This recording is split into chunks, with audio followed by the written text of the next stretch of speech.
আমি বিসিসিআই এর কাছে হাত জোর করে অনুরোধ করব যে বৈভব সূর্যবংশীকে যেন খুব তাড়াতাড়ি, ভীষণ তাড়াতাড়ি ভারতীয় টি-20 দলে যেন আনা হয়। ভারতীয় ওডিআই দলেও যেন বৈভব সূর্যবংশীকে আনা হয়। তার কারণ বৈভব সূর্যবংশী দেখিয়ে দিল যে সে শুধু মারকুটরে প্লেয়ার না, মানে হার্ড হিটার প্লেয়ার না, সে কিন্তু দলের জন্য খেলে। এবং সে কালকে 9 রানে 2 উইকেট পড়ে গেছিল, সেখানে কিন্তু সে আউট চলে যেতে পারতো, কিন্তু সে কিন্তু আউট যায়নি। সে ধীর মানে শান্ত মাথায় খেলেছে।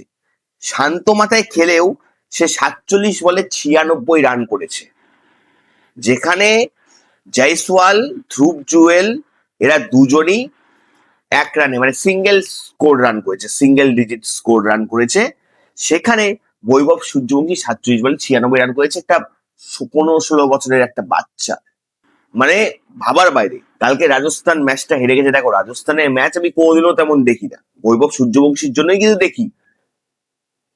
কিন্তু কালকে বৈভব সূর্যবংশী আর একবার, মানে এখন আমার খুব কষ্ট হচ্ছে যে বৈভব সূর্যবংশী আমি আর একটা ব্যাটিং দেখতে পাবো না। যদি ফাইনালে উঠতো, বৈভব সূর্যবংশী আর একটা ব্যাটিং হয়তো দেখতে পেতাম। এবার ব্যাপারটা হচ্ছে, কিন্তু গিল কালকে যা খেলেছে, মানে একা ক্যাপ্টেন্সি নক যাকে বলে, মানে একা হাতে মানে মোটামুটি 53 বলে 104 রান করেছে। সাই সুদর্শনও ভালো খেলেছে। এরপরে বলবো সাই সুদর্শনকে মানে হাতে যেন হেভিকুইক লাগায়, কারণ মানুষের দুটো মানে একটা ম্যাচে ভুল হয়, দুটো ম্যাচে পরপর সেম ভুল, একটা ম্যাচে ভুল হয় বুঝলাম, মানে আগের ম্যাচেও মানে যখন আরসিবির সাথে খেলা হলো সেম ভাবে আউট গেছে, এই ম্যাচেও সেম ভাবে আউট গেছে, মানে এরপরে যেন হাতে ফেভিকুইক লাগিয়ে খেলতে আসে।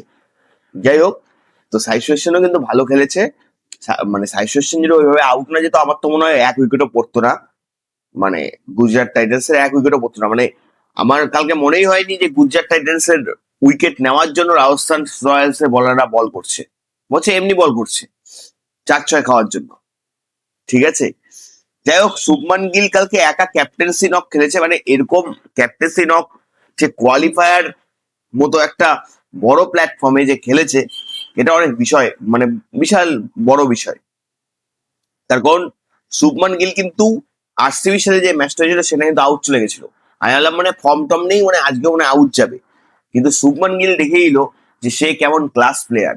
এই শুভমান গিল ভালো খেললে অবশ্যই কলকাতার ফ্যানদের ভালো লাগে, কারণ শুভমান গিল কলকাতার এক সময় ছিল কলকাতার ম্যানেজমেন্টের গাফিলতার জন্য, ঠিক আছে, গাফিলতির জন্য শুভমান গিল চলে গেছে।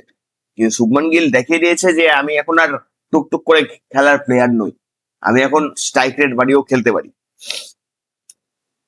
তো যাই হোক, অসংখ্য মানে অনেক শুভেচ্ছা জানাচ্ছি গুজরাট টাইটান্সকে, এবং গুজরাট টাইটান্স আবার খেলবে আরসিবির সাথে।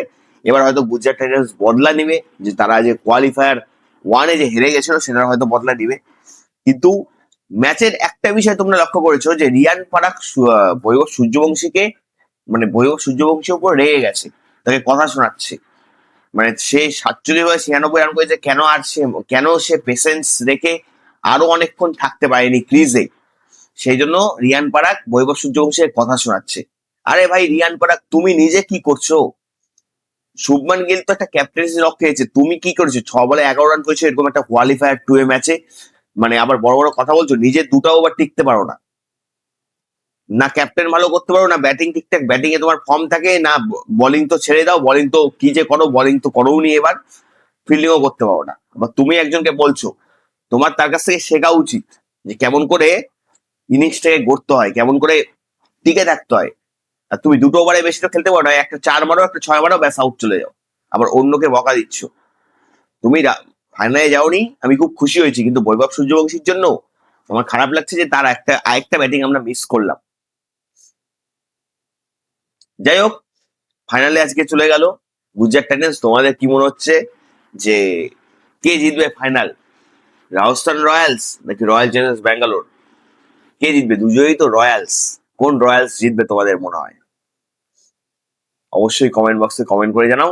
আজকের মতো ভিডিওটা এখানেই শেষ করছি। আর বৈভব সূর্যবংশীর খেলা তোমাদের কেমন লাগে অবশ্যই কমেন্ট বক্সে কমেন্ট করে জানিও।